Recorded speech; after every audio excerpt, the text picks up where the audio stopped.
Summer 1450. With Suffolk gone, there's no one to keep a lid on trouble for Henry VI.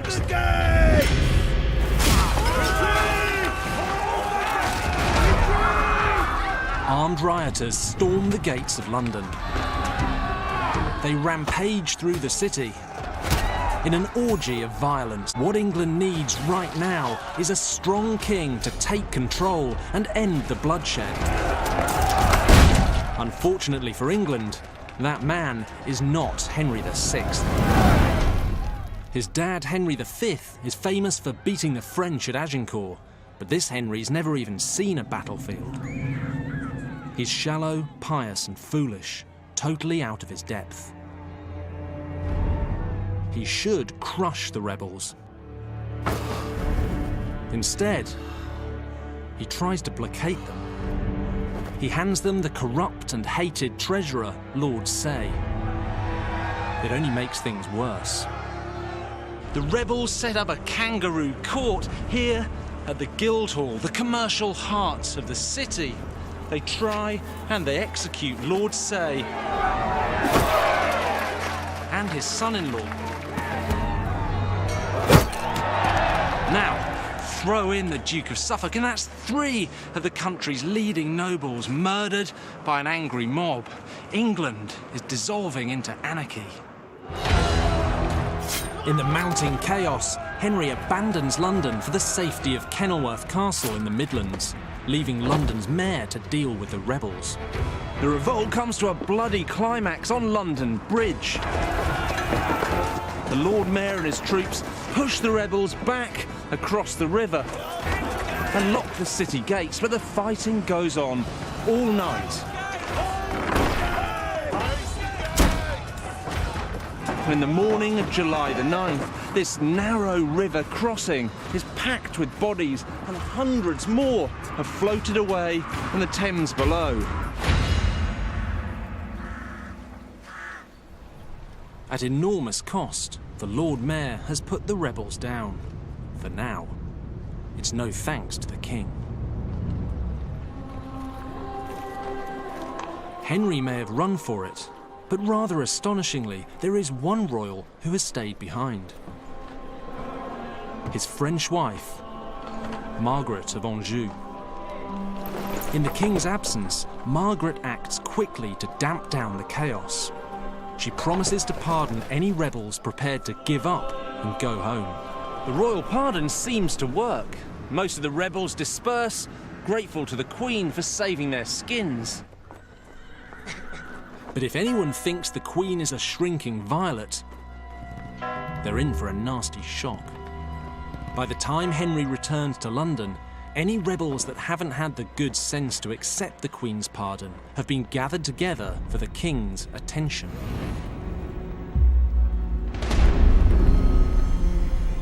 This is the kind of decisive behaviour the country needs from its king.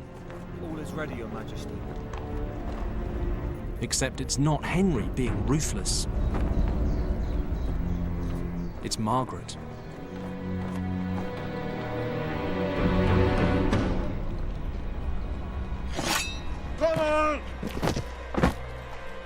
Come on! No! A woman taking charge comes perfectly naturally to 20-year-old Margaret. Her mother ran the French Duchy of Anjou, while her dad was rotting in an enemy jail. Now it's her turn to step up.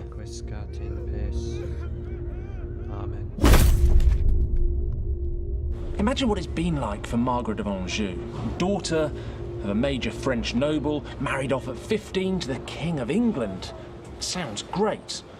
Or it does, until you arrive in your adopted country and find out your new husband's basically an imbecile. She sees it as her job, even her duty, to protect the country and the royal family from her husband's appalling weakness. It's a matter of pride. The problem is, Margaret's not the only person who's thinking that way.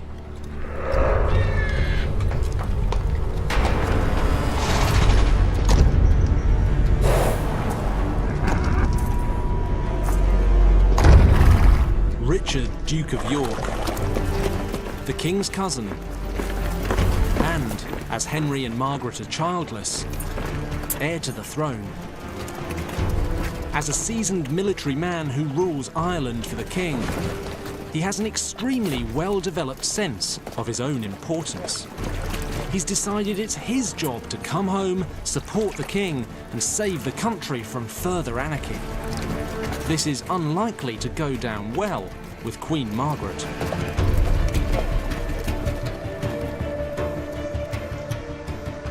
As far as York's concerned, he's absolutely the right man for the job. What he's not is subtle. On the 27th of September 1450, he marches into London with 5,000 men beneath his banner.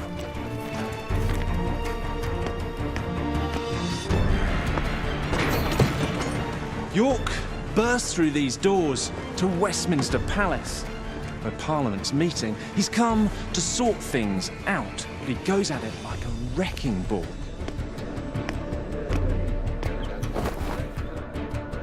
Beloved cousin, welcome. Your Grace. He demands that the king dismisses all his old advisors and that Parliament appoints him, York, in charge of the country. But Parliament tells him to get lost. He's too late. The king's already given the job to someone else.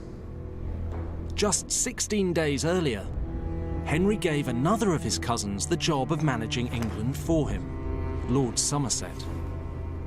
My Lord of York.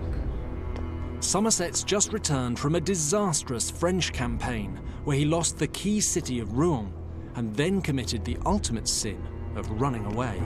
Forgive me, Your Grace. What is this? York is outraged. Somerset isn't the solution to England's chaos. To York, he's the cause. Your Grace, this man is bare worthy of his title. Far less the captaincy of the realm. One of the reasons for all the violence is the number of bloodthirsty unemployed soldiers returning from Somerset's failed campaigns. I would name this man a dishonorable coward. Worse, a traitor. It's a serious charge, but in York's mind, totally justified. This sets him on a collision course with Margaret because Somerset is the Queen's closest and most essential ally. As a woman, Margaret can't operate directly in government. She needs a senior noble whose position she can exploit. Somerset's record in France doesn't exactly suggest him as a leader of men, but he is the perfect proxy for Margaret. So whether York knows it or not, by attacking Somerset, he's attacking the Queen. Your Grace, may I take my leave?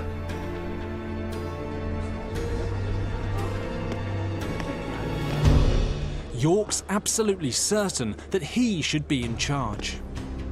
Margaret's absolutely certain she should be in charge. Even though both want the best for the country, their good intentions threaten to tear it apart. After Parliament's rejection, York storms out of London and begins to gather troops near Dartford, just downriver from the capital. If he didn't look threatening before, he certainly does now. He demands that Somerset be put on trial, and to keep the peace, Henry agrees, but only if York disbands his army. Well, that's fine by York. He starts sending his soldiers home. He doesn't need them now. He's won. York goes to the king's tent, ready to take Somerset's place in charge of England. Your Grace.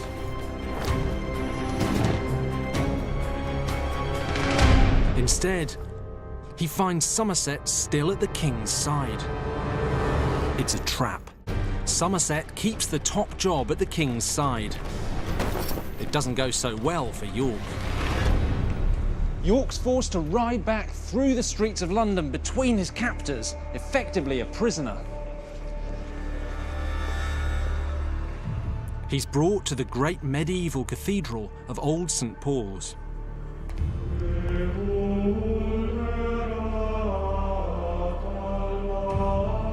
He's forced to kneel before the king, to swear a very public oath of allegiance, and to acknowledge that any more treasonous behaviour will see him banged up for good. It's appallingly humiliating for the high-born Duke of York. And worst of all, he probably realises that it's all his own fault.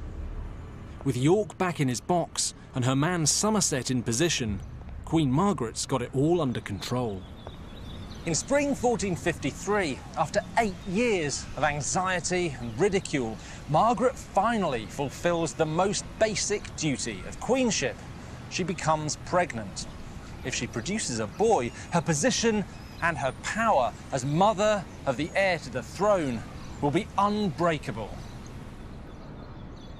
Fortune is at last smiling on Henry's troubled reign. But it's too good to last. New troubles are brewing for Henry 200 miles away. England has been at war with France for more than 100 years, and in Henry's reign, it's been one disastrous campaign after another. He's lost Champagne, Normandy, Brittany. Now there's just one significant part of the vast Plantagenet Empire left: Gascony. Excellent, Your Majesty! Henry is with a hunting party when the latest news comes from France.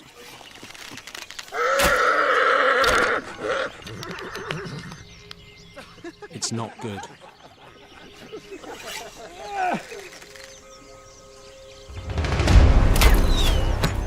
His army's been routed at the Battle of Castillon. Gascony has fallen. What? It's the final collapse of a 300-year-old empire that once controlled more of France than the French. The greatest legacy of the Plantagenet dynasty has been snuffed out on Henry's watch.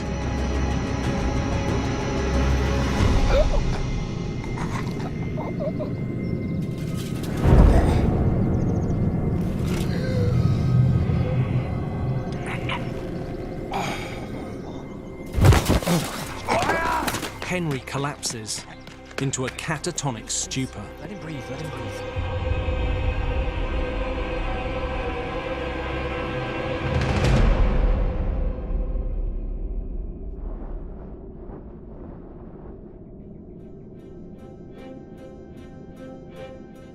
Nothing can rouse Henry from his senseless trance.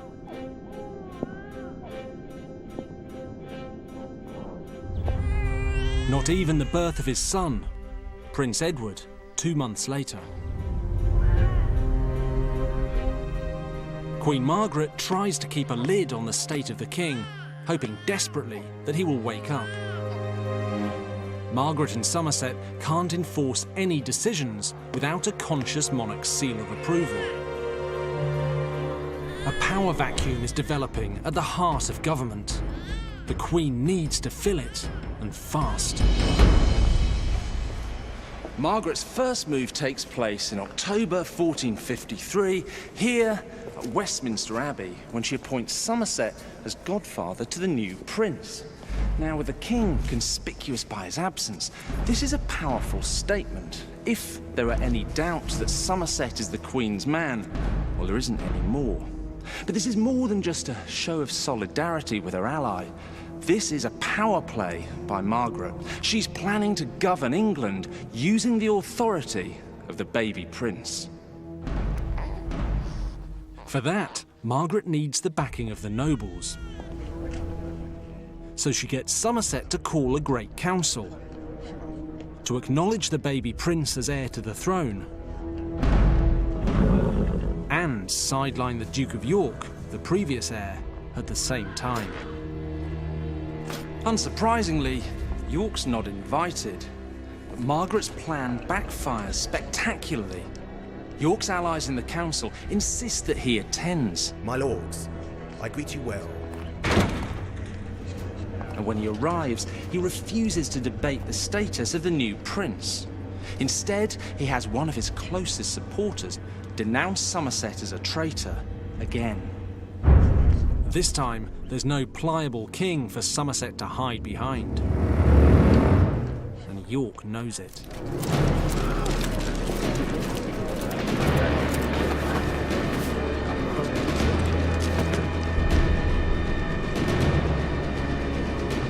York's move is staggeringly audacious.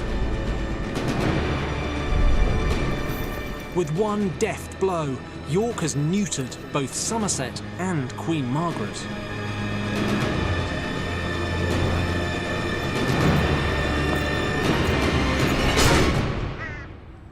Somerset is banged up in the Tower of London. Queen Margaret is suddenly isolated from power. Desperate to claw back control, she does something completely outrageous. There's evidence of it here at the British Library, in a rare 500-year-old document. The Queen publishes a bill of 5 articles, and they're recorded in this contemporary document. The first is that she desireth to have the whole rule of this land. She wants to appoint the Chancellor and the Treasurer and all the officers of state. She wants to decide who gets to be a bishop. And she wants to have sufficient livelihood assigned her for the king and the prince and herself. And that's a sensational list of demands. It amounts to all the powers of a king. You have to admire her. She doesn't do things by halves. To Margaret, this makes perfect sense. She sees nothing particularly strange in a woman taking power. After all, she's seen her mother do it for years. But that was in a duchy in France. She's talking about an entire country, and she's completely misjudged the reaction of the English nobles. The idea of being governed by a woman, and even worse, a French one, is way more than they can stomach. Margaret's ideas are kicked out of the door. With the king still senseless, there's only one option left to govern the country. On the 27th of March, 1454, York finally gets what he wants. He's made protector of the realm, and to begin with, he makes a pretty decent fist of creating an inclusive government. He stamps out some long-running, bloody, noble feuds in the north and brings some desperately needed stability to the country. Now, this all proves to York, who's not a man short on vanity, that he was right all along. He really is the best man for the job. Trapped by the state of her insensible husband, Margaret is powerless.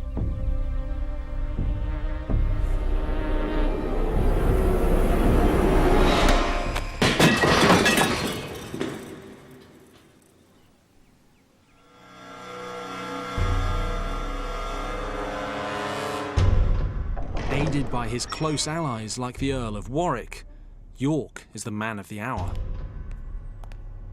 He must be feeling pretty smug. My lord, what news? Then on Christmas Day, 1454, it all blows up in York's face.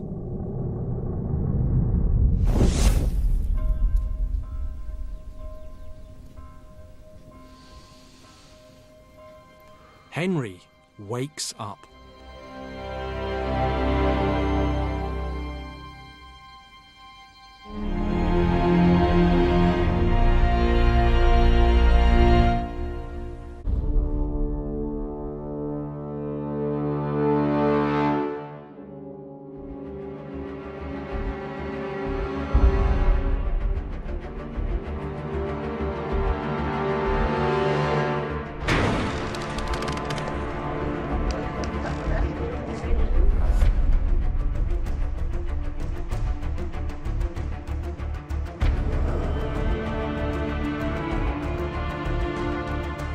Queen Margaret's ally Somerset is back in pole position behind the throne. And the Queen is back on top, exactly where she wants to be. York is furious. As far as he's concerned, Somerset's a coward and a traitor, and he has no business running England. But York has bigger problems. He's fallen out with the Queen, and he's put Somerset in the Tower. he can expect them to repay the compliment. So he has a choice. He can retire quietly to one of his castles in the north and sulk and pray that Somerset and the Queen don't come for him. Or he can strike at them first. Well, for a bull-headed man like York, that's no choice at all. What York does next is perilously close to treason. He raises an army and marches south towards London. The moment the Queen hears, she sends Somerset north to head him off, raising troops as he goes. On May the 22nd, 1455, the two sides meet here at St Albans. York has around 3,000 men with him. He has one simple aim: take out the Queen's man Somerset and gain control of the king.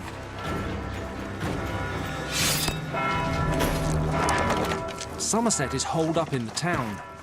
He's managed to throw together an army of just 2,000. But he has the king with him. It's certainly not because Henry can contribute anything to the battle. But whoever possesses the king can claim to be fighting for the good of the realm. They exchange messages with York, clearly trying to talk their way out of trouble. But trust between the two sides is virtually non-existent. The only thing that's going to stop York is if the king hands Somerset over. Well, that's never going to happen.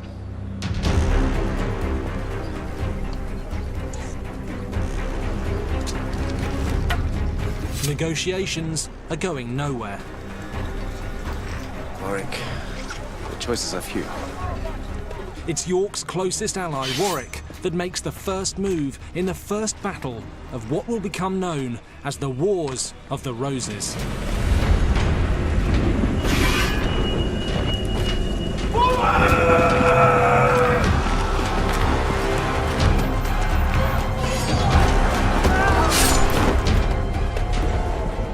York and Warwick's men make light work of the barricades.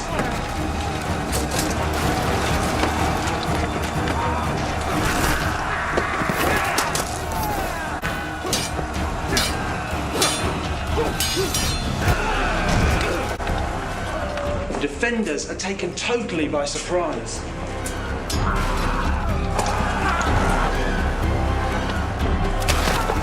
York's men capture the king and secure him in the abbey. York has just one target now: Somerset.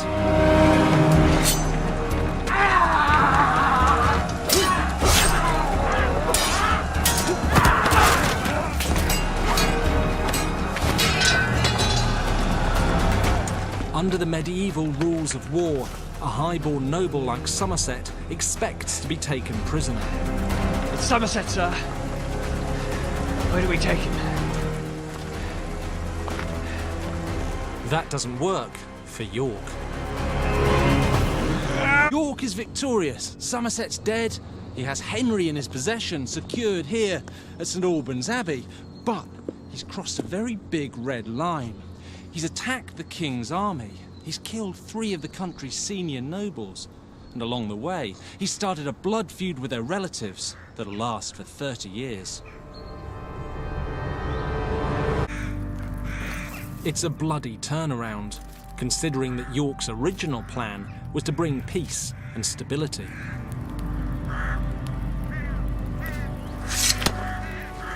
He's done exactly the opposite.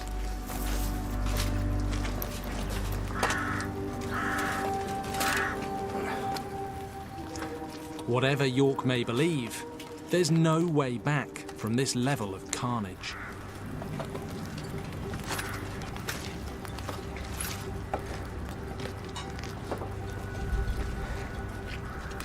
Your Grace, the King.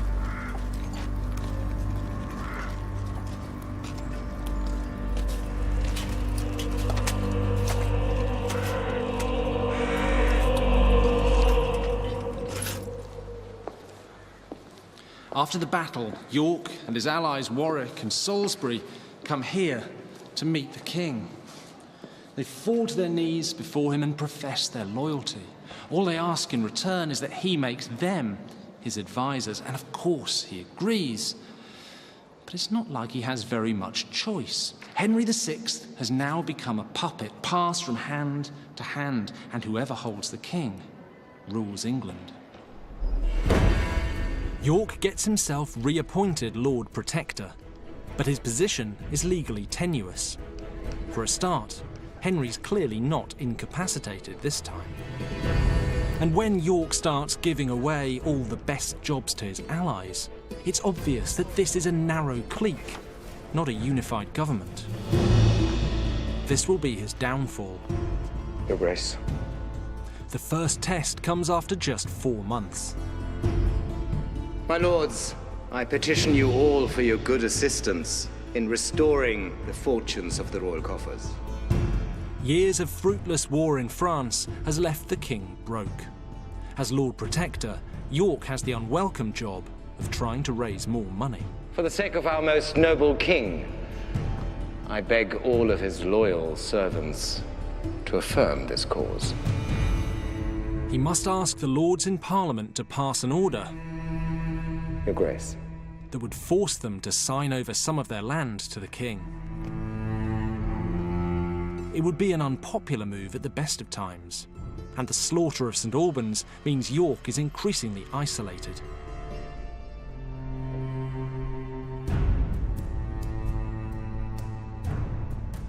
Aye. Nay. Aye. Nay. Nay. Nay. Nay. Nay. Nay. Nay. His order is kicked out of Parliament.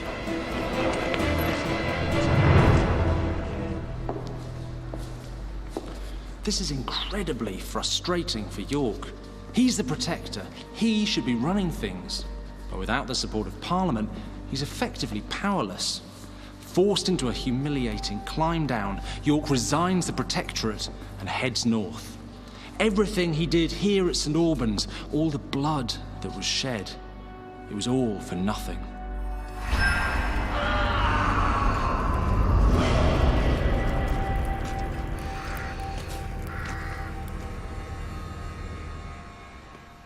Technically, Henry is now back in full control of the country, which, given his track record, is a little surprising.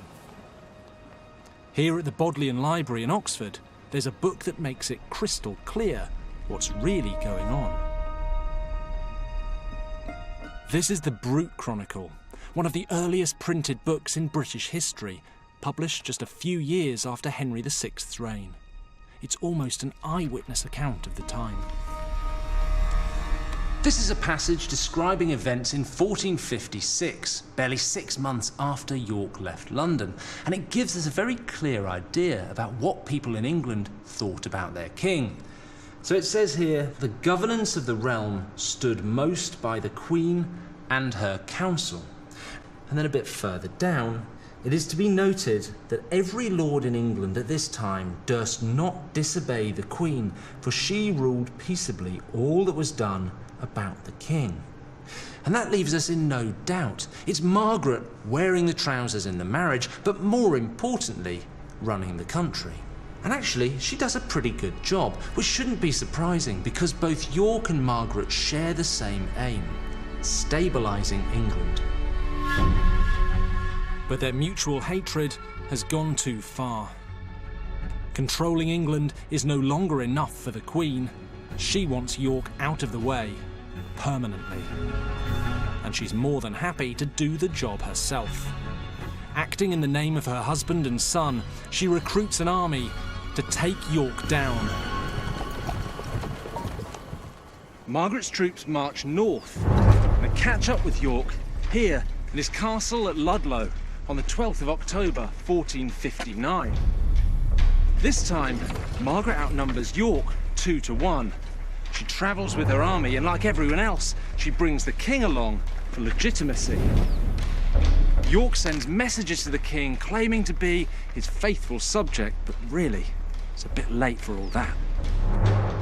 Orders are sent in the name of the king, demanding that York lay down his arms and surrender. That's obviously not going to end well for York. Unsurprisingly, he declines.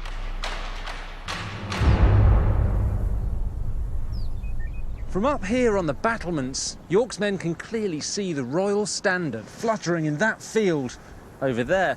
And that tells them the king himself is with his army. Taking on the king directly and risking treason is a step too far for some of them. In the middle of the night, a chunk of York's troops defect. On the evening of October the 12th, realising he's now hopelessly outgunned, York decides that discretion is the better part of valour. He runs for it. But it's not enough for Margaret to have her enemies on the run. She wants to destroy them totally. So in November 1459, she persuades Parliament to pass Acts of Attainder against York and his allies. These acts strip them of lands and of titles, and their families are expelled from the nobility forever, so it's legal death. But it's still one step short of total victory, because while York himself remains alive, he's still a very dangerous man. Margaret should have killed him.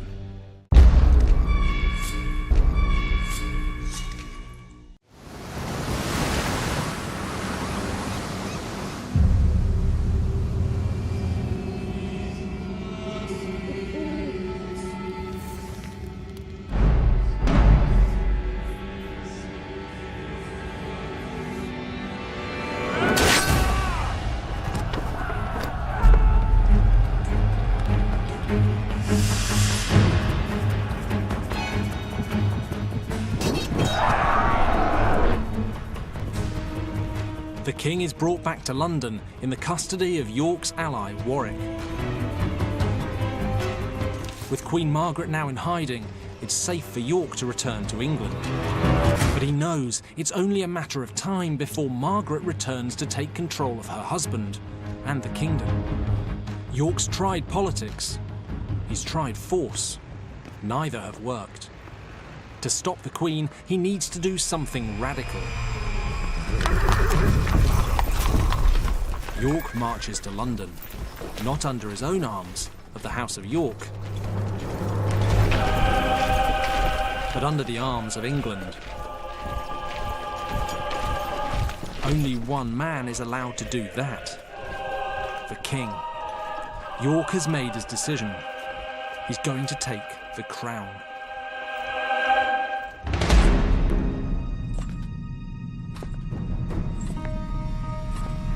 On the 10th of October 1460, York storms into the Painted Chamber at Westminster, his sword held out before him, and demands they take the crown from Henry and give it to him. Even his closest allies are horrified.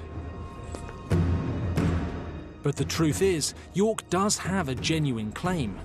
Henry VI is only on the throne because his grandfather snatched it from the rightful king. Henry's grandfather unrightwisely usurped the throne. And if that hadn't happened, York's claim to the throne would be just as strong as Henry's, because both of them are descended from Edward III. The right and estate of the crowns of the realms of England and of France belong to Richard, Duke of York. Parliament is thrown into chaos. If they side with Henry, York has troops stationed outside, armed to the teeth. If they side with York, they risk civil war by deposing an anointed king.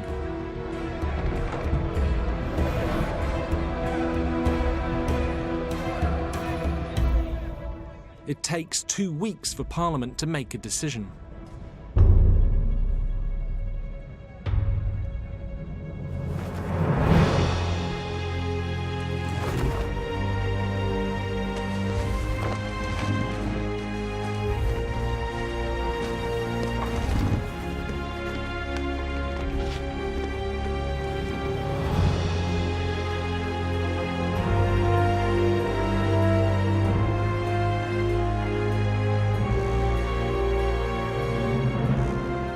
York doesn't quite get the crown, but he does get the next best thing. He will become Lord Protector for the 3rd time. With Henry his captive, he's basically running the country. And when Henry dies, York or his children will take the throne. It's not a bad deal for York. But for everyone else, it's a messy compromise, and pretty much all it guarantees is that the bloodshed won't stop. For Margaret, this is intolerable. Her son, Prince Edward, is effectively disinherited. Since York's return, Margaret's been hiding out in Scotland, but now she writes to her allies in England, asking them for support. She must know that York's coming for her son and for her. After all, Edward's the only remaining opposition to York's claim, and she's York's sworn enemy. York is holding all the cards. He's heir to the throne again, he's got the king in his control, and he's Lord Protector. All he needs now is Margaret. Wasting no time, York heads north himself to bring in the Queen. These are the remains of Sandal Castle, York's stronghold near Wakefield. Now York arrives here on December the 21st, 1460, fresh from his success in London, with his confidence and his self-importance brimming over. But he set off after Margaret so fast, he has just 6,000 troops with him. York's overreached himself again. As he looks out from the walls of Sandal Castle, it's clear he's massively underestimated the strength of support for Margaret. In fact, by the time he closes the castle gates, a huge army is gathering against him. York's outnumbered 2 to 1. Outmanned and undersupplied, York spends a meagre Christmas, virtually besieged at Sandal. But all he has to do is wait for reinforcements. On December the 30th, York lets his self-confidence get the better of him for the last time. One of his foraging parties is attacked. Now what he should do is wait for reinforcements to arrive before retaliating. But sitting on his hands has never been one of York's strong points.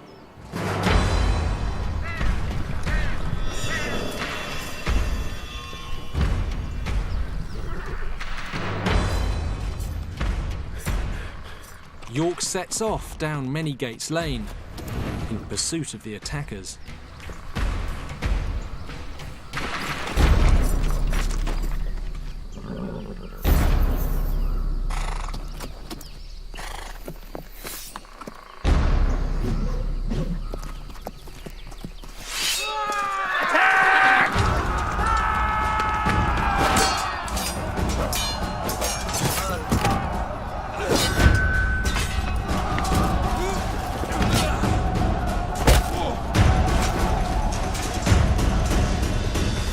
With a little less pride and a little more caution, York might actually have taken the throne.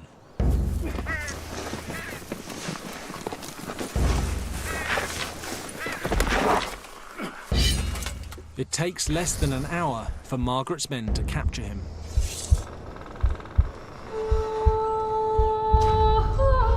They mock York with a bloodied paper crown.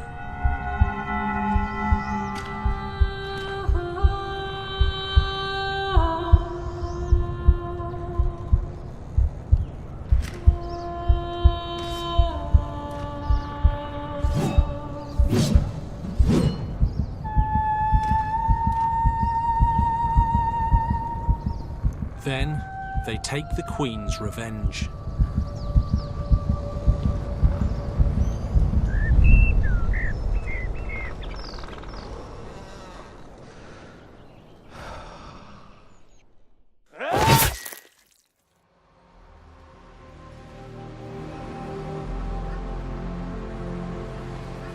His head is stuck on a pole and displayed above the Micklegate, here in York, for decades.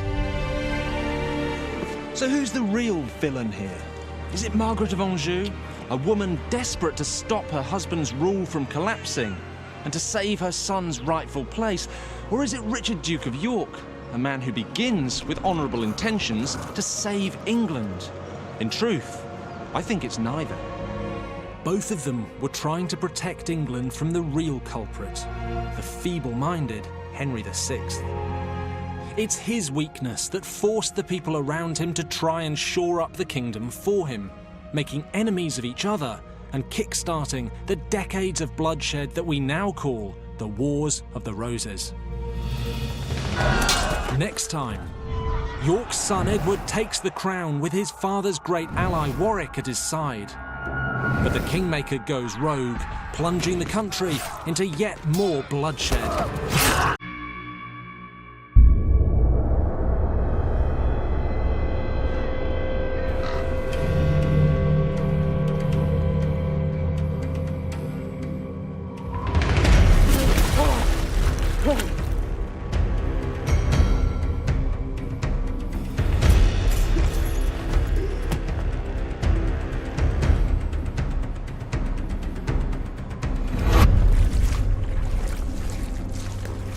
In the frozen bog of a Yorkshire field, the bloodiest battle ever fought on British soil,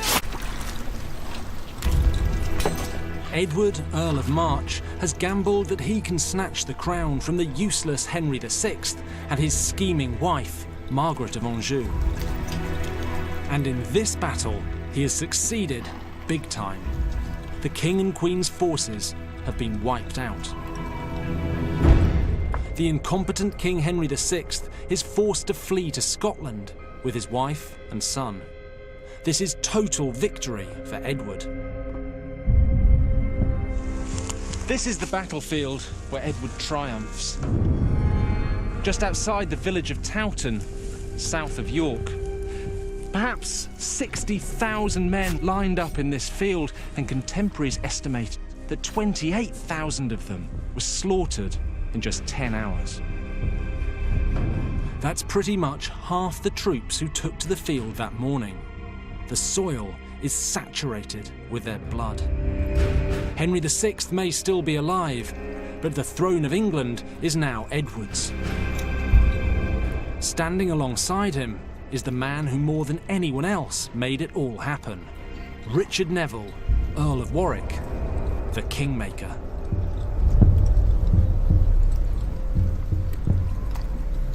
Long live the King! Long live the King! Vigorous, ambitious, and just 18 years old. Let us give thanks to God! Edward, Earl of March, is now Edward IV, the 12th Plantagenet King of England. Arise! But Edward's inherited a country that's been torn apart by blood feuds.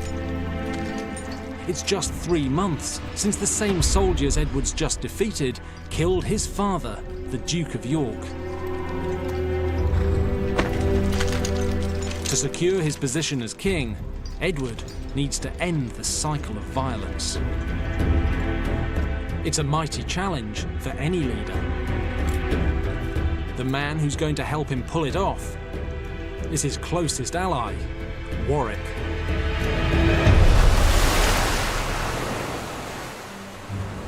England is a hotbed of unrest. To stabilise it, one of Edward's first jobs is to snuff out trouble in the violent north. And of course, Warwick goes willingly to do it. This is Bamborough Castle in Northumberland, the freezing, rain-swept northern power base of Sir Ralph Percy, leading troublemaker and a staunch supporter of Henry VI and Queen Margaret. The dangerous Queen is in exile just across the Scottish border, barely 20 miles from Percy. Edward needs to make sure she won't be welcomed back if she tries to take revenge on him. So on Christmas Eve, 1462, after a siege lasting less than a month, Warwick burst into this castle and takes Percy prisoner. While Edward was fighting for the throne, Percy sided decisively with Margaret and Henry VI. That's now treason, and Percy should die. Instead, Edward offers him an extraordinary choice. He could have his head chopped off. Or, alternatively, he could come on side to Edward's cause and keep his castles, his land, and of course, his life. Decapitation or a life of luxury? It's not the toughest decision he's ever made. And this is Edward's big plan to secure his rule. Turn his enemies into allies. Build a broad alliance to bridge the fractured politics of England. And it seems to work. For the first time in more than 6 years, the country calms down. And Edward settles into the role of king. One man, more than any other, is responsible for Edward's success. Warwick's been the young king's mentor since long before Edward's father died. He's the go-to guy, the man who gets things done for the king. And he knows it. Warwick truly is the kingmaker, Edward's right-hand man, and he wants it to stay that way.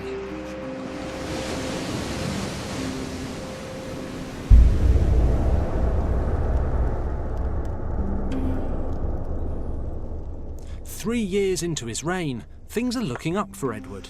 He's getting the country's nobility on side, and money started trickling into a treasury that was bankrupt under Henry. There's just one more thing on his to-do list: find himself a wife. And it's not just about producing an heir to the throne. A well-chosen royal marriage could cement foreign alliances, boost trade, even increase military strength. Your Grace. Or, with a bit of luck, all three at once.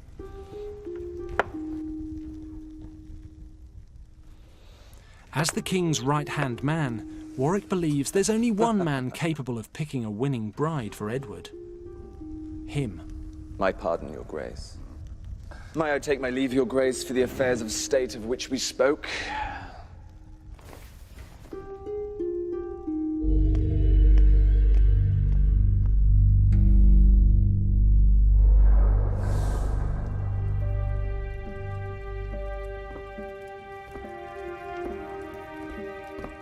I'm most pleased to find you well, sir.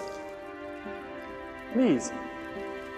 In March 1464, with Edward's blessing, Warwick meets envoys from King Louis XI of France to arrange the king's marriage to the French princess, Bona of Savoy. This union could stamp out the never-ending conflicts with England's deadliest enemy, France. It is of much detail, but I pray of order. Over the course of several weeks, he successfully brokers a deal for the king to marry the French princess. Warwick is clearly a man in charge. To the extent that one French dignitary later jokes that the English have two rulers, Warwick and another, whose name I have forgotten. That sort of thing can go to a man's head. Warwick is the power behind the throne. He's made Edward king. Now he's organised the future of the royal dynasty too.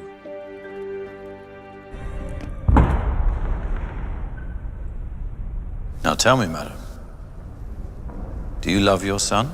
Aye, full as dearly as I love myself.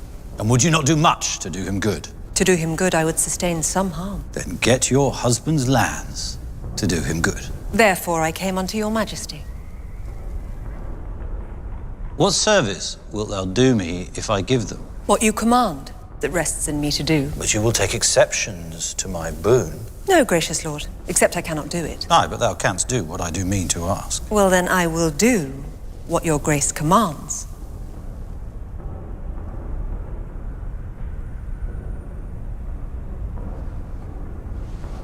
What stops, my lord? Shall I not hear my task? An easy task. It is but to love a king.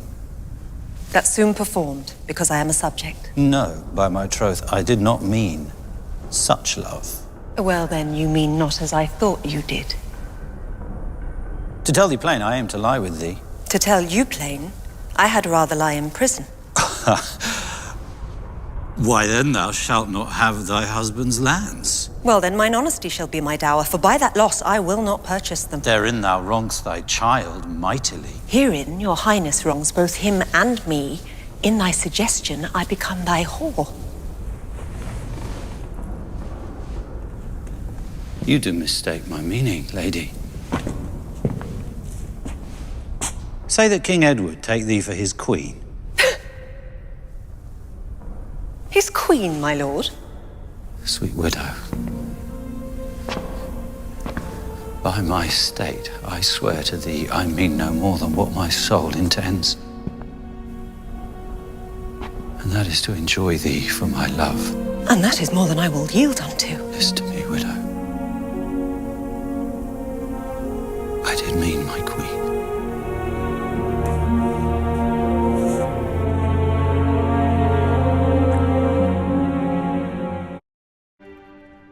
In September 1464, Warwick arrives at Reading Abbey with England's other senior nobles to confirm marriage arrangements for Edward. And he gets to announce it to the adulation of the realm's great and good. What could possibly go wrong? Before Warwick, or indeed any of the other nobles, has a chance to speak, Edward stands up to make an announcement of his own. My lords, I have glad tidings for you. He's already married. In fact, he got married almost 5 months ago, while Warwick was still negotiating with the French. My consort is a lady of great virtue, wit, and beauty. The Lady Elizabeth Woodville. Worse, instead of a valuable foreign princess, he's chosen one of his own subjects. And she's been married before. It's unheard of. The king has made a total fool of Warwick, and everybody knows it.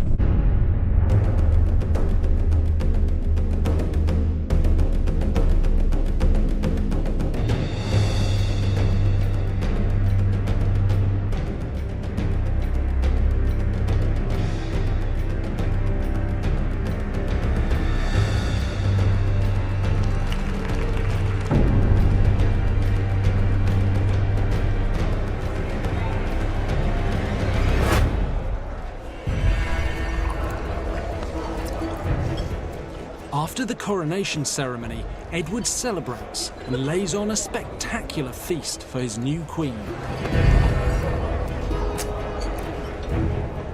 Edward may be pleased with his new bride,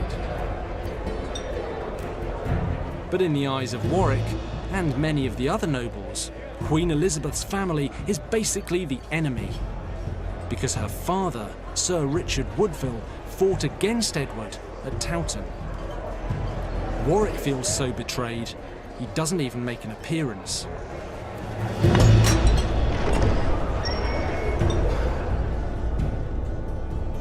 But even if the Woodvilles were whiter than white, most of the nobility would find their elevation to the top of society pretty hard to swallow. Elizabeth may be extraordinarily beautiful, but she's a widow.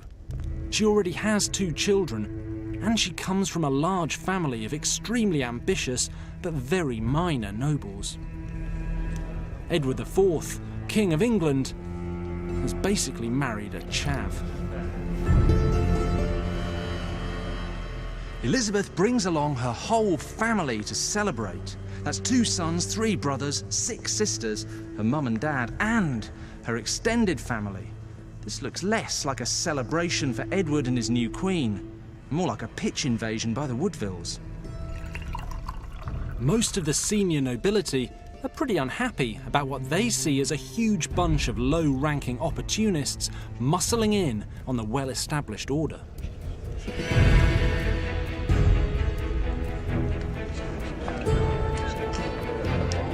And they're right to be concerned. Edward's already planning to start forcibly marrying the Woodvilles into the old aristocracy. Elizabeth's 20-year-old brother John will end up married to the 65-year-old Countess of Oxford.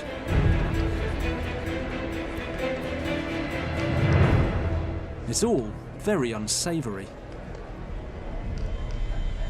With the Woodvilles, he's prepared to give them the benefit of the doubt. As far as Edward's concerned, they just backed the wrong horse at Towton.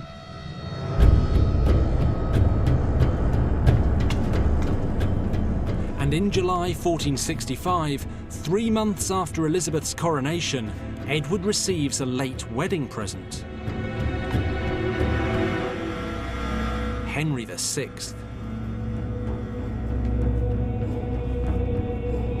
He's left exile in Scotland and been caught skulking around in the north of England. Edward has him locked up here at the Tower of London. But instead of having him executed, Edward maintains his policy of reaching out to his former enemies. So he orders that Henry's well treated. He's put up in the royal apartments. He's given good food and wine. He's even allowed visitors. Things seem to be going incredibly well for Edward. But he knows he's snubbed Warwick. And the king goes all out to make it up to him.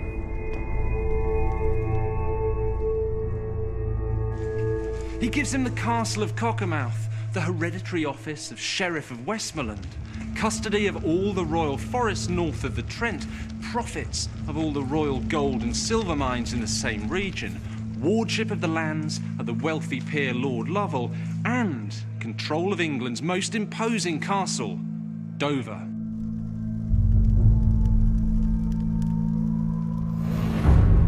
But Warwick already has money and land. What he wants, what he needs, is to be Edward's indispensable right-hand man, just as he's always been. And that's the one thing Edward can't give him. Warwick was the perfect ally for snatching the crown, ruthless and bold. But that's in the past. What England needs now is stability, not war. And that's why, from Edward's point of view, the Woodvilles are the future. They're an essential part of his plan for spreading royal influence into the rest of the nobility. But from Warwick's point of view, well, he's the only one who should be able to exert that kind of influence over the reign. Edward can have Warwick, or he can have the Woodvilles. He can't have both. And squaring that circle will dog the next 5 years of Edward's reign. In 1467, Edward sends Warwick to see his French allies. Both Warwick and the French king, Louis XI, believe they are negotiating a lucrative new trade deal between the two countries. They're not. Edward just wants Warwick out of the way. I pray you are well, my lord. Thank you. Because he's about to humiliate him utterly.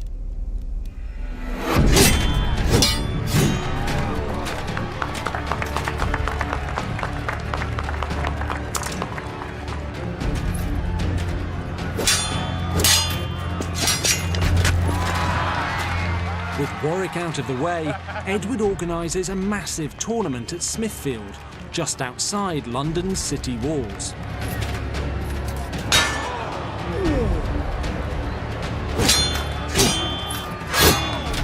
It has one purpose: to ally England with the Burgundians, the Woodvilles' favourites.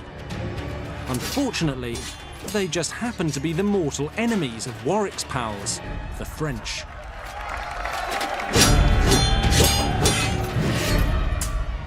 Enough, my lords! Enough. Pride of place goes to the Queen's brother, Anthony Woodville.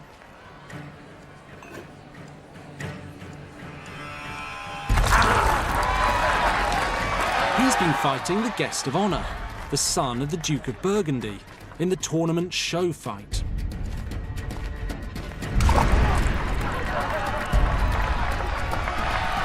Putting a Burgundian in the show fight is the most public possible advertisement that Edward doesn't give a about the French. When the French discover that the English king is in bed with the hated Burgundians, they will know that Warwick has become utterly irrelevant. My king would most solemnly accept these terms. Many thanks. Edward has clearly made his choice. He's chosen the Woodvilles over Warwick. Warwick's supposed to be the king's right-hand man. Edward has made him look a fool. Again.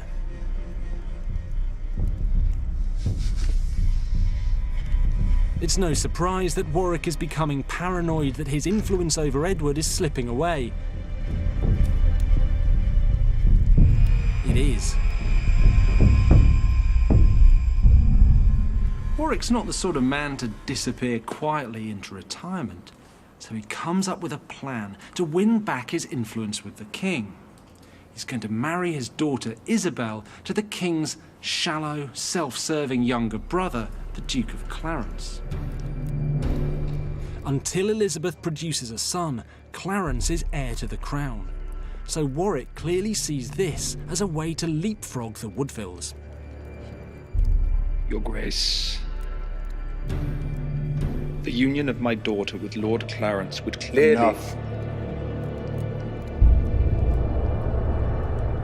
Shall not be. Edward flat out refuses Warwick's proposition. Pray we shall discuss it no more. He argues that Clarence has to marry for political gain. Your move, cousin. Which is pretty rich, considering Edward's own track record. Come on. Warwick's power and influence over the king has gone. It's an intolerable position for the kingmaker. Is it by design you have made my victory so easy?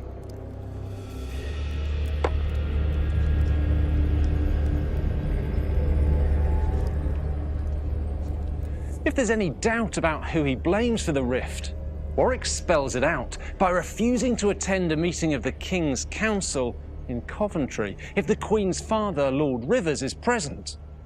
Warwick hates the Queen's Woodville family with such a passion, he can't even stand to be in the same room as them. So, what's he going to do about it? Warwick doesn't have to wait long to take his revenge. Just 2 years after the tournament, tax riots break out across the north. Fueled by rumours that the Woodvilles are skimming off tax money for themselves. The riots threaten to tear apart the fragile peace that Edward has built up. And one man is poised to fan the flames and set the kingdom ablaze. Richard Neville, Earl of Warwick.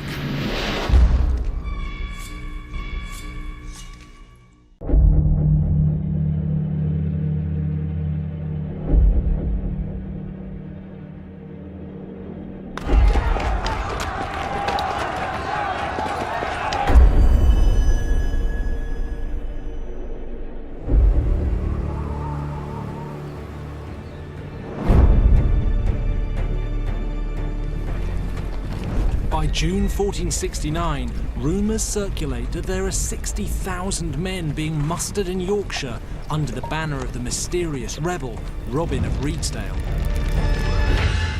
Chroniclers describe it as the Great Insurrection. Robin of Redesdale has to be stopped. Suddenly, the king needs Warwick back in the game. On July the 9th, Edward writes to Warwick asking for his help. What he gets in return is a deafening silence. Hurt and embittered at being discarded by the king, Warwick's turned to Edward's weak and venal younger brother, Clarence. They're in Calais, where Warwick's married Clarence to his daughter. This is some piece of scheming from Warwick. It's a direct violation of royal orders and a very explicit challenge to royal authority. Edward writes to Warwick again almost immediately. He says he's heard he's up to no good and demands that he meet the king in Nottingham to explain himself.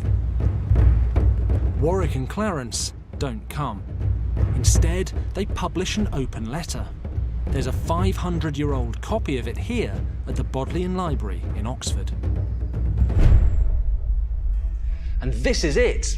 And it begins, "Right trusty and well-beloved, we greet you well."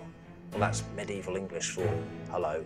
But then it gets straight down to business, and it says that certain seditious persons have been practicing a deceivable, covetous rule about the king. Who are those persons? Well, here they are named: Lord Rivers and the Duchess of Bedford. That's the Queen Elizabeth Woodville's mother and father. Mentions Lord Scales, that's her brother Anthony, Sir John Woodville and his brethren, and others of their mischievous rule, opinion, and assent. In other words, anyone of the Woodville clan we might have forgotten to mention. And it accuses them of enriching themselves at the country's expense. But what's really amazing is the last line of this letter, which says that anyone who shares this opinion should be at Canterbury upon Sunday next. That's an open invitation to rebellion. So far from siding with the king, Warwick and Clarence are supporting the rebels. Or, if you want to put it another way, they've gone rogue.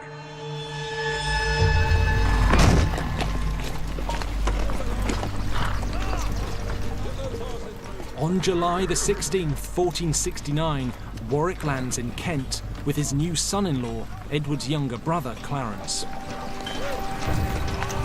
2 days later, they head north from London at the vanguard of an army. Publicly, Warwick tells anyone who'll listen that he's on Edward's side and is only trying to save his friend from the Woodvilles. How very selfless of him. In reality, with the king in Nottingham with a small army, Warwick's craftily creating a pincer movement. The king is caught between Warwick approaching from the south and Robin of Redesdale's men in the north. Warwick is going to war with the king. The confrontation on July the 26th is less of a battle and more of a rout. Warwick's forces annihilate the royalists, and Warwick brings Edward as a prisoner here to Middleham Castle.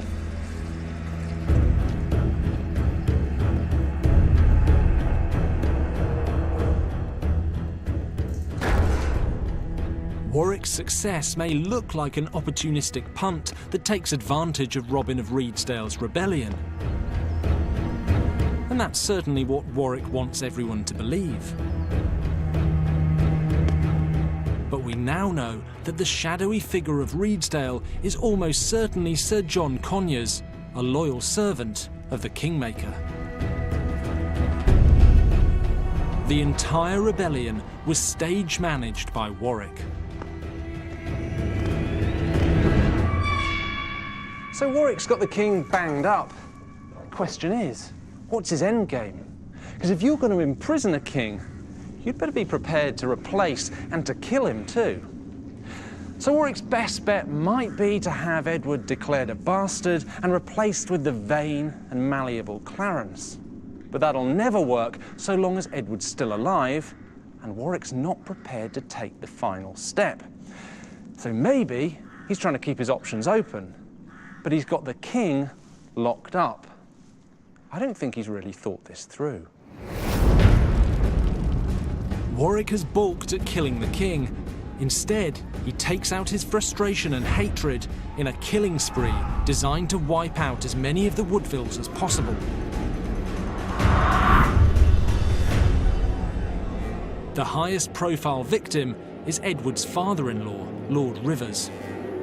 On August the 12th, 1469, he's executed at Kenilworth Castle, without a trial, without a king at large. The fragile peace that Edward built up between his warring nobles now collapses into violence with astonishing speed. And the unrest that Warwick engineered during the Redesdale riots backfires on him, setting off the rest of the country. Desperate to put a lid on the violence, Warwick appeals to other nobles for help stabilising the country. But there's nothing in it for them in helping Warwick, so they just laugh at him. After all, he's the one who arrested the king and triggered all the trouble in the first place. This is exactly why Warwick is such a poor peacetime ally, and exactly why Edward was sidelining him. Warwick's great at the rapid action, the pincer movement he used to capture Edward. Well, that's right up his street.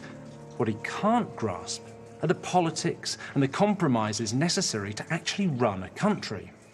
Warwick's decision to grab Edward without a coherent plan to replace or to kill him has blown up in his face, and England is descending into anarchy. Little more than a month after locking Edward up, Warwick is forced into a catastrophic climb down.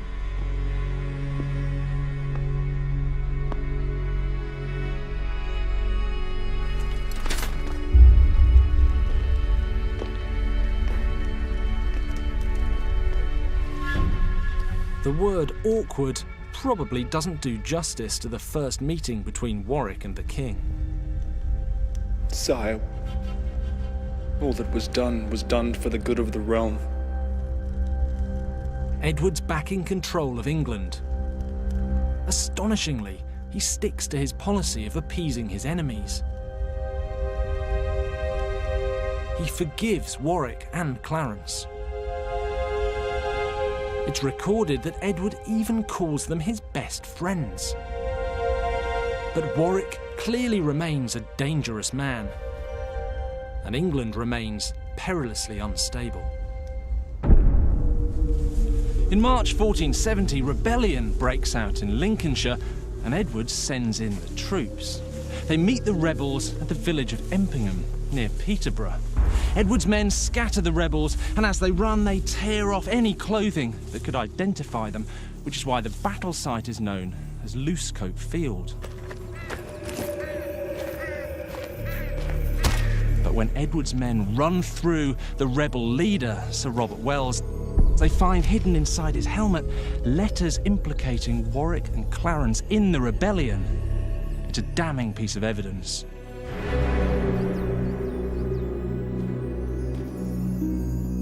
Edward can never trust them again.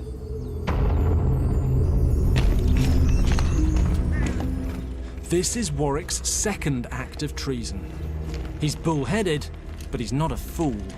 He knows the king will be coming for him, and this time there'll be no hugs and best buddies.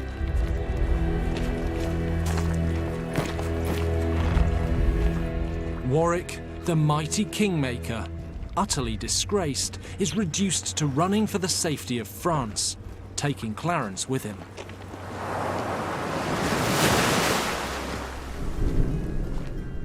Warwick now has just two choices.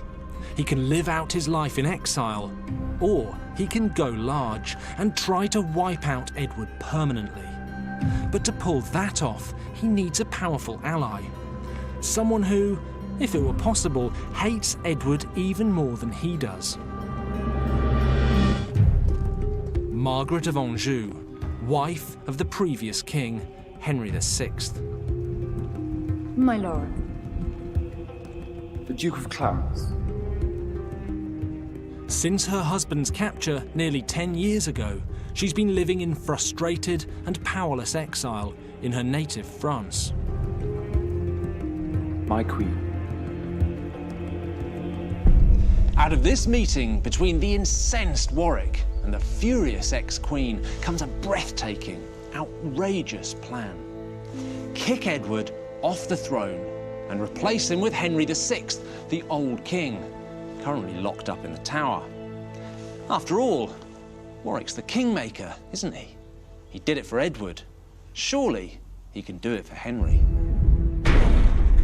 Warwick lands on the Devonshire coast with a small, fast-moving army and heads north. Edward's near Doncaster when he's woken in the middle of the night and warned that enemy troops are just a mile away. Edward's troops are completely outnumbered. He can stand and fight, but the odds don't look good. Or he can run for it.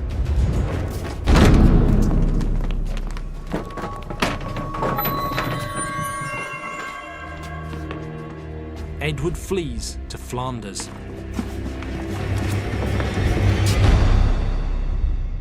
And as if that wasn't enough, Edward has been forced to abandon the woman who precipitated all his problems. Elizabeth Woodville, now pregnant again, has sought sanctuary here at Westminster Abbey. In October, after 10 years in captivity, Warwick releases Henry VI from the Tower. Long live the king!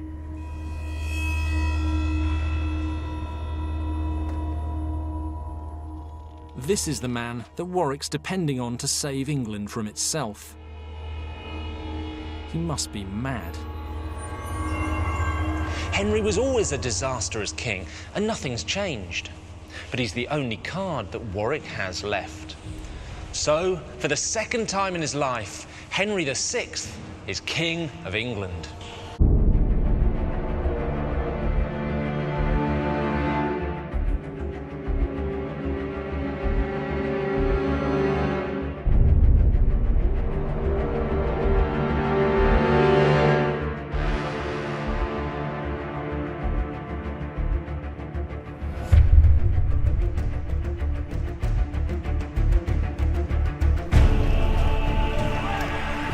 With thousands of men behind him, Edward heads south to London. To avoid confronting Edward, Warwick's holed up in Coventry. He sends a desperate message to London to try and rally support behind Henry VI. The result is indeed desperate. On Maundy Thursday, 1471, in a shambolic piece of political theatre, Henry's paraded through the streets of London. But all that the thin crowd that turns out sees is a feeble, half-senile man. So all that Warwick is doing is pointing out, in the bluntest possible way, all the king's failings.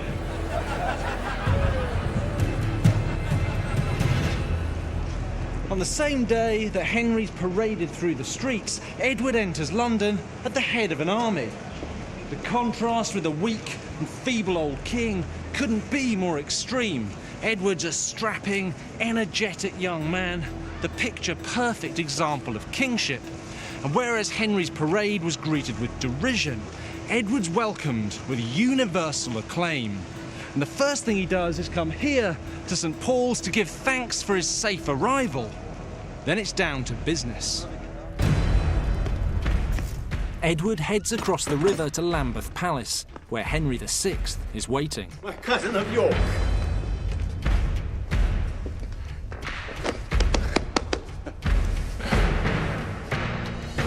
All will be well. Edward may sound reassuring, but ominously, he immediately has Henry taken back to the Tower. Then Edward heads back across the Thames as fast as possible.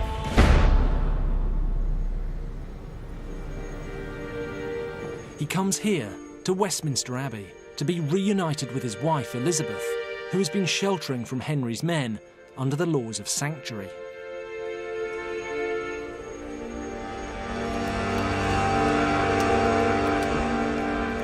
While he's been away, Elizabeth has given birth to a fine baby boy.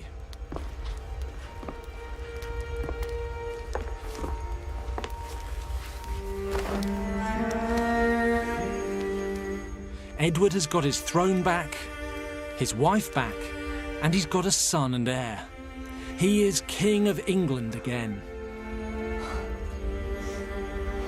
But he's learned the lessons of kingship the hard way.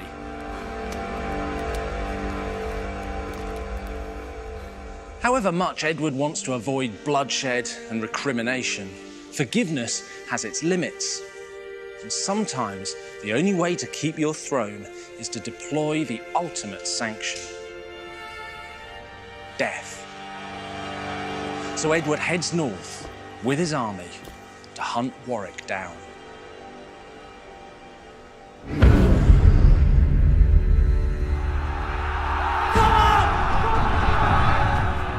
On April the 14th, 1471, Warwick and Edward go into battle one last time at Barnet.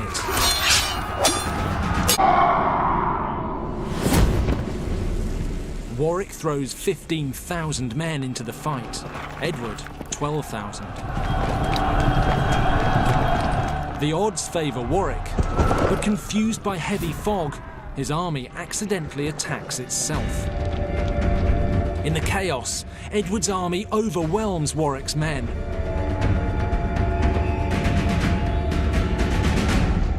Warwick flees the battlefield.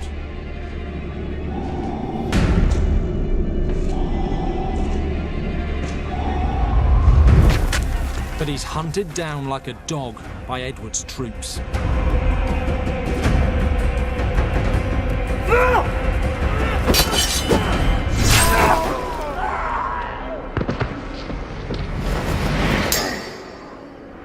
Is dead.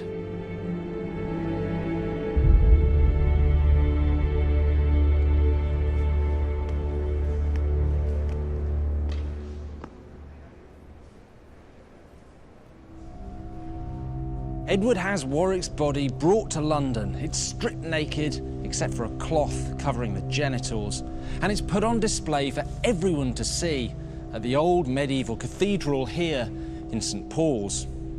Edward's sending a very simple, very plain message to the entire country. The new king has learned the old lessons. Your Grace. There will be no more forgiveness. Make sure it's done.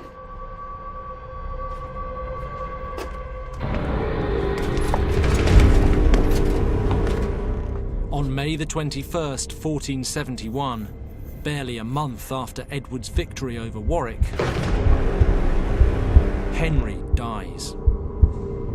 The official cause of death is pure displeasure and melancholy, but few people believe that. It's reported that his corpse is found with congealed blood in his hair. Whether he was cudgeled to death or not, there's no doubt at all that Edward has had him killed. Edward came to the throne determined to break the cycle of violence that had been consuming England, but it just couldn't be done. I mean, look at the last 11 weeks. He's invaded England, raised an army, fought a brutal battle, killed his friend, and murdered a rival king. And that is the reality of medieval kingship. In the end, there was only ever one way that Edward was going to earn his crown: in blood. Next time, the most infamous story in the entire blood-soaked era. Richard III snatches the throne. The only obstacles are his own nephews, the princes in the Tower.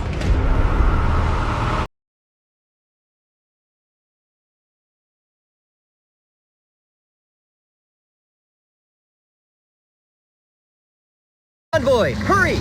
Aye, aye, sir!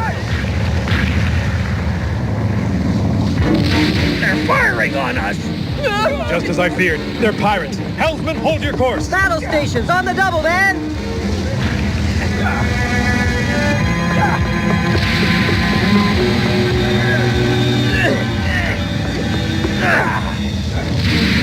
They're still well out of range. Hold your fire! Aye, aye, Captain. We won't fire till we know we can make every shot count. Right! Blast that Genoese caravelle under the water!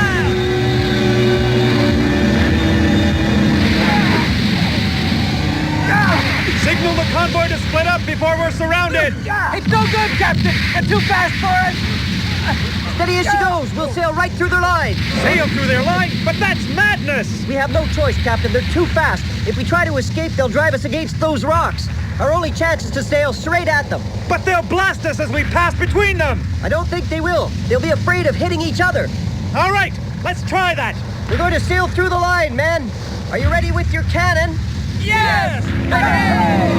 Signal the rest of the convoy to hang back. We're attacking the pirates. Aye, aye!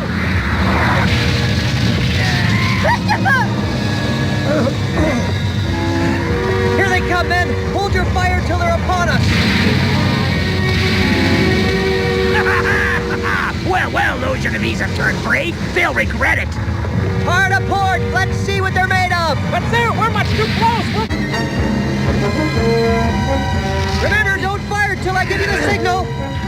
You're going to ram us. All right, we're coming about. Haul away on the bridge, boys. Stand by with the cannon. Coming about, sir. Now, fire.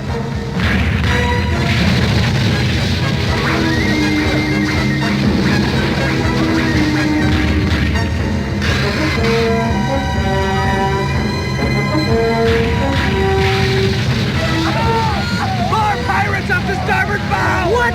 That means we're done for! Men, the fire's out of control. Abandoned ship. Everyone in the lodge, quickly! But Christopher! Go, Sandra. I must help the captain.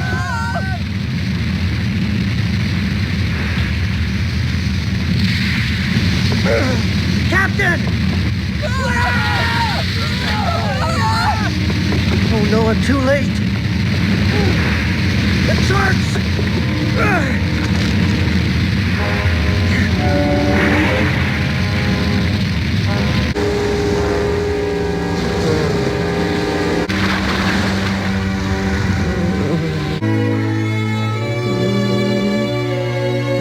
What is this place?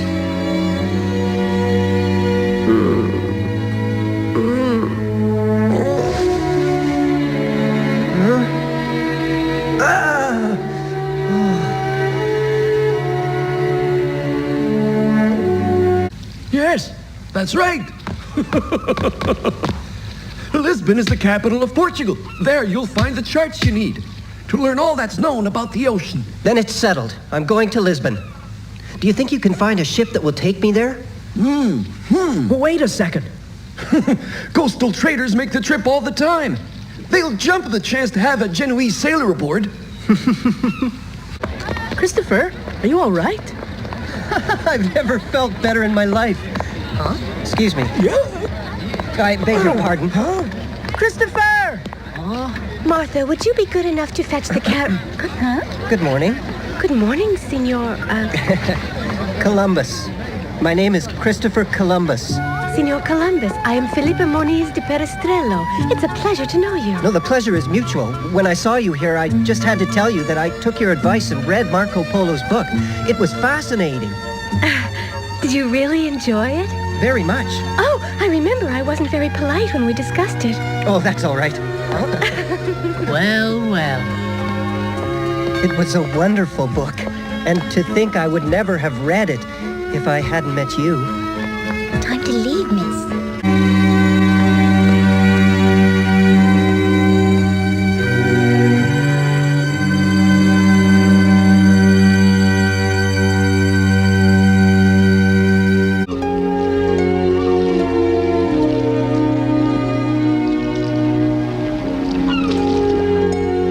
Portugal has been at war with Spain for several years now.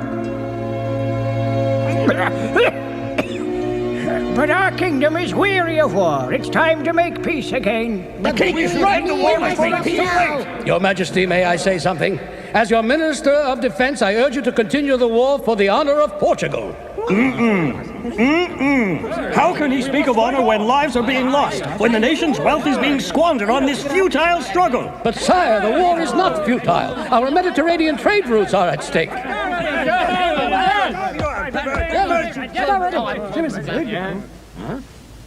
That's better.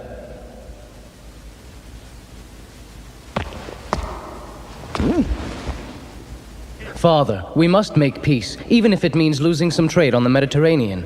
The prince is right. If war goes on much longer, Portugal will suffer. Lose some of our trade routes? He's mad. As Minister of Finance, I disagree strongly with what Prince John has said. Our nation depends on its Mediterranean trade routes. To lose even one of them would impoverish Portugal. It's true that until now, those trade routes have always been our lifeblood. Well then... Excuse me, I haven't finished. Sorry. Portugal is a trading nation. Our economy relies on our free exchange of goods with the Far East. And as everyone here knows, for many centuries, our cargo vessels have carried those goods on the Mediterranean. But now, the sea routes we've used for so long are threatened, not only by the Spaniards, but also by our ancient enemies, the Moors. If the Moors decide to act against us, they can cut off the overland connections that link the Mediterranean to distant Asia. That's why we must find a new trade route. But the effort to find such a route is bound to be very costly. Yes, it is. But the cost will certainly be less than continuing our struggle with Spain, and if we do find a new trade route, the benefits will be tremendous. The wealth of the Orient is legendary. If our ships can find a route that brings them directly to the coast of Asia, then they can sail inland on the great river that flows through Cathay. And then, at last, our merchants will have undisturbed access to the fabulous cities of the Far East, in whose precincts are found ornate pagodas of unimaginable beauty, filled with gold, silk, and spices. It's the truth. I wasn't there, of course, but all of Lisbon has heard about it. Prince John really spoke of finding a new trade route to Asia. Even if it's true, it's a bad idea. I disagree with you. I think it's high time someone found a direct, secure sea route to the Orient.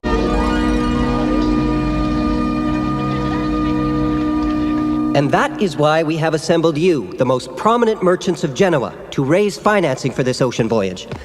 If the expedition succeeds, you will have a new and secure trade route to the Orient. And if it fails, what then? I'll tell you what then. We'll lose our entire investment.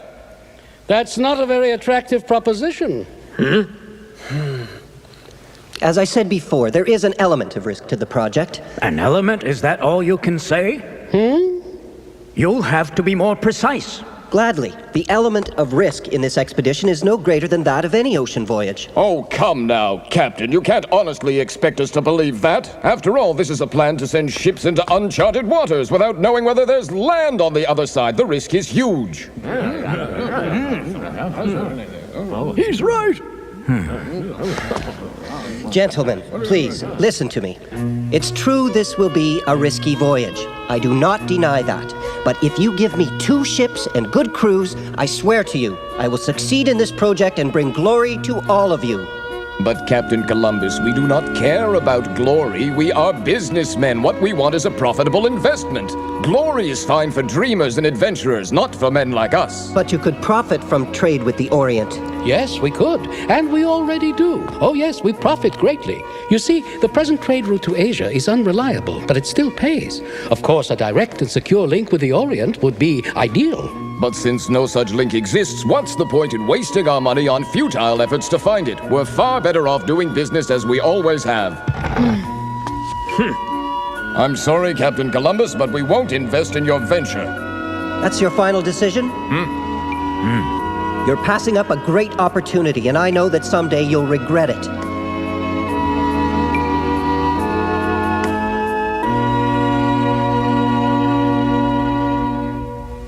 Gentlemen, please, think again. If this expedition succeeds, it will bring more than mere profits.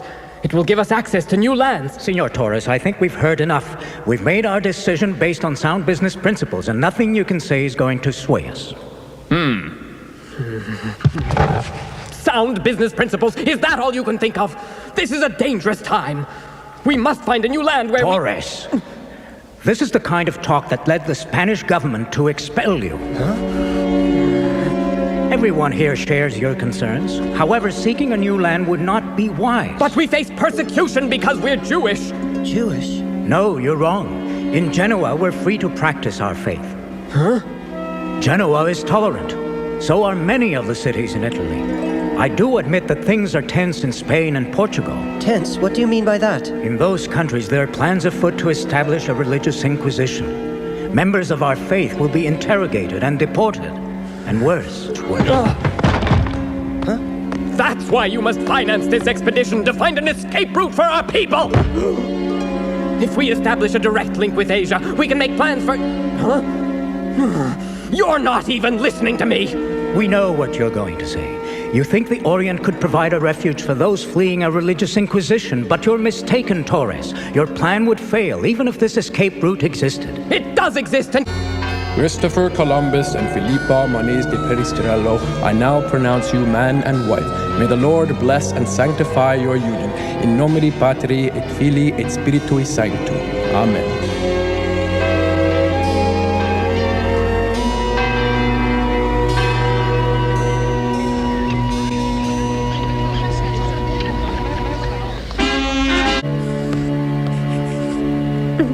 shouldn't work so hard. You'll tire yourself out. Oh, I'm all right. And I can't let up now, Philippa. I want to be fully prepared when the time comes to present my theory to the king. Now, what about you? You shouldn't still be up at this late hour. Here, darling, I'll see you back to bed. I'm so sleepy these days. Guess I should get my rest while I can. Hello there, little fellow.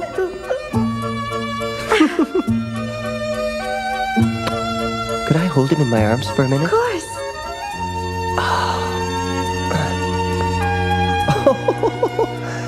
Hi there, little Diego. Now, don't cry. I'm your papa. Come, cheer up, little fellow. Gooch, gooch, gooch, gooch, gooch. Up. Oh, don't cry. That's a boy.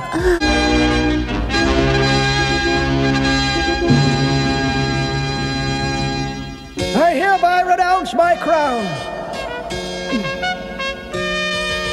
John II, I crown you king. Long live King John II! Long live the king! Captains of the fleet, I have new orders for you. As your monarch, I command you to press on with your explorations in the hope of finding a direct and secure trade route to the Indies. Yes, sire!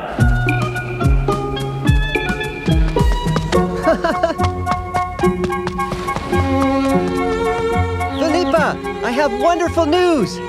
Diego, my boy, old King Alfonso has abdicated and his son John is the new king.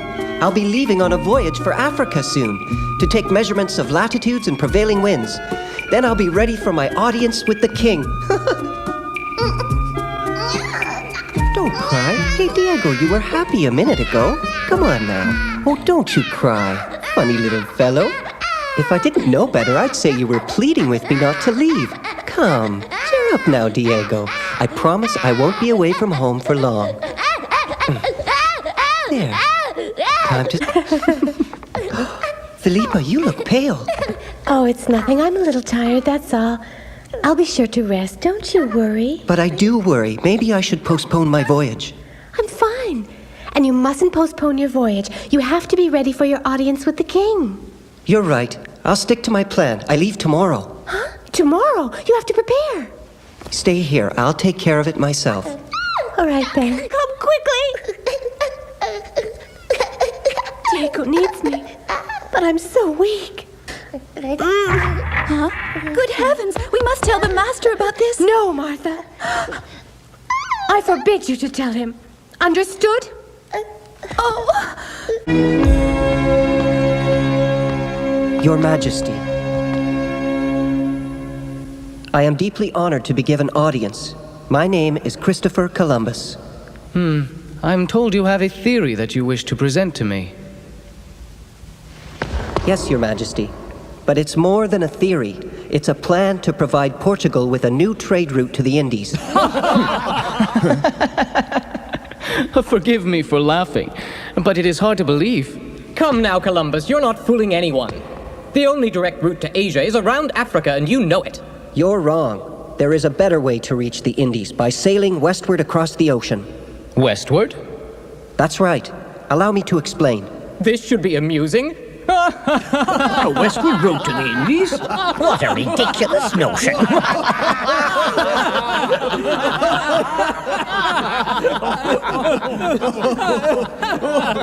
Captain Columbus, how dare you trouble the King of Portugal with such an absurd idea?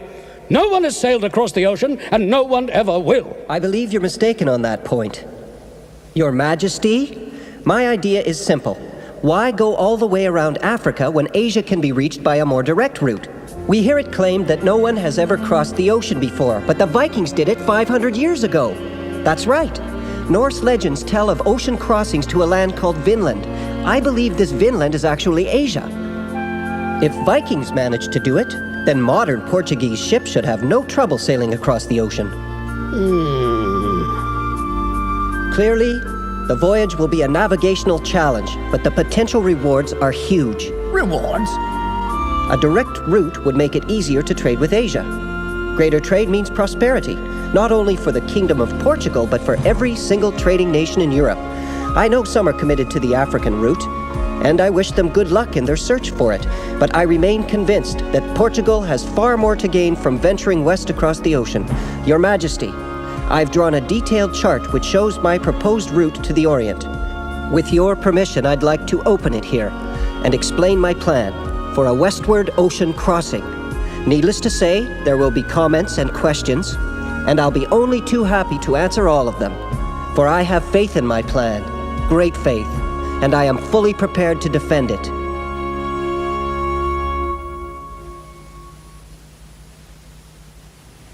Let's see this chart. Yes, sire.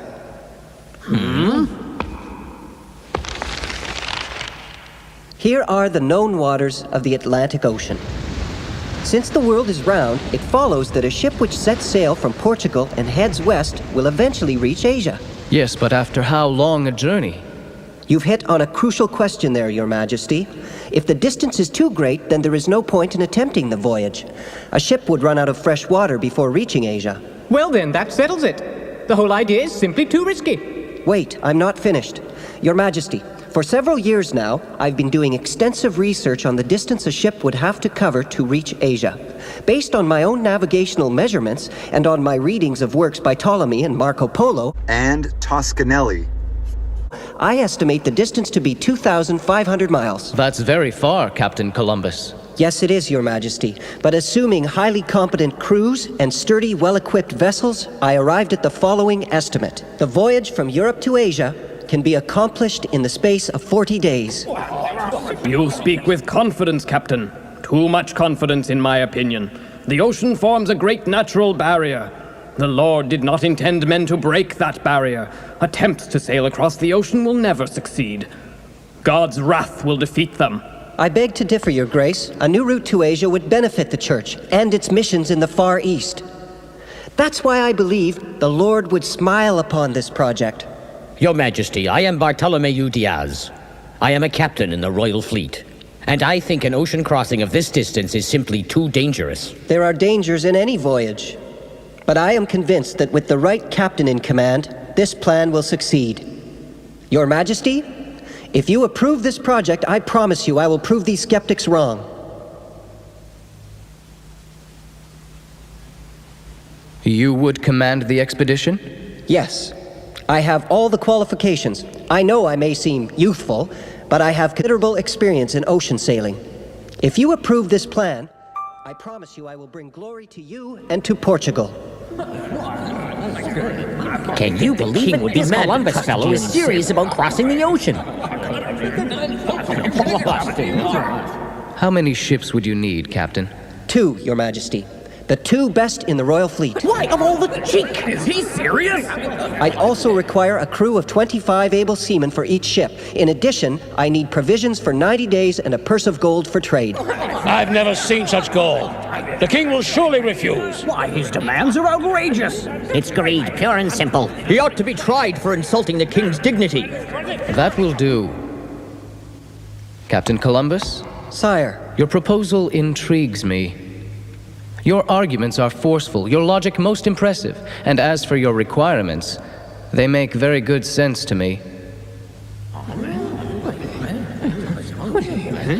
Thank you, Your Majesty. I will consult my advisors, then make my decision. Yes, sire.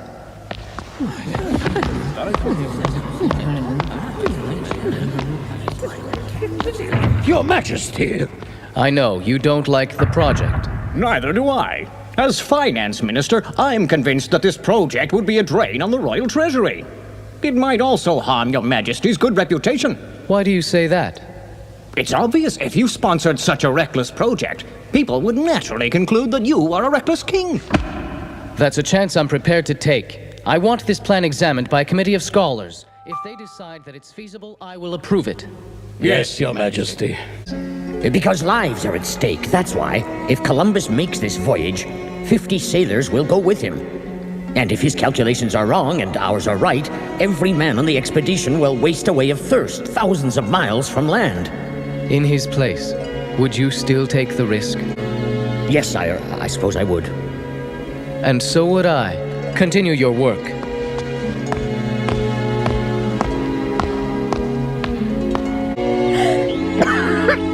Understand correctly.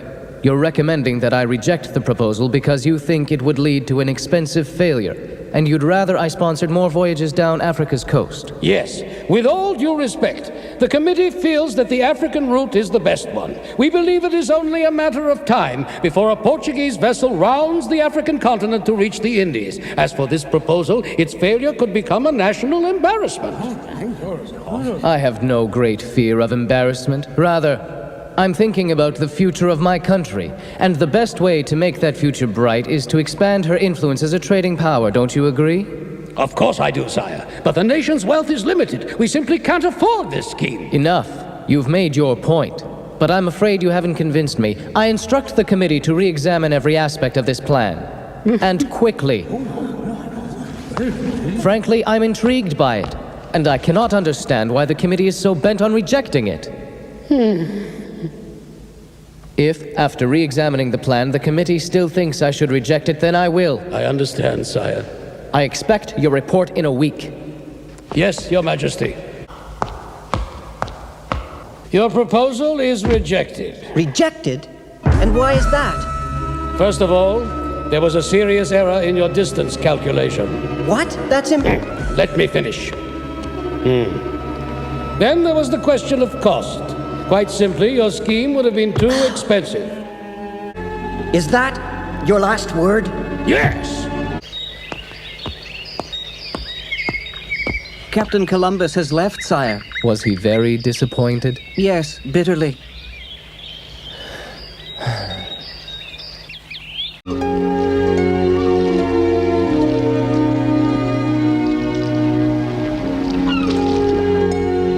Portugal has been at war with Spain for several years now. But our kingdom is weary of war. It's time to make peace again. The king is right. The war must make peace. Your Majesty, may I say something? As your Minister of Defense, I urge you to continue the war for the honor of Portugal. How can he speak of honor when lives are being lost, when the nation's wealth is being squandered on this futile struggle? But sire, the war is not futile. Our Mediterranean trade routes are at stake.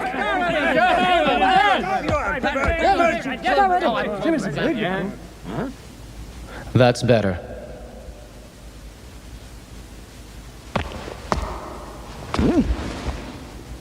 Father, we must make peace, even if it means losing some trade on the Mediterranean.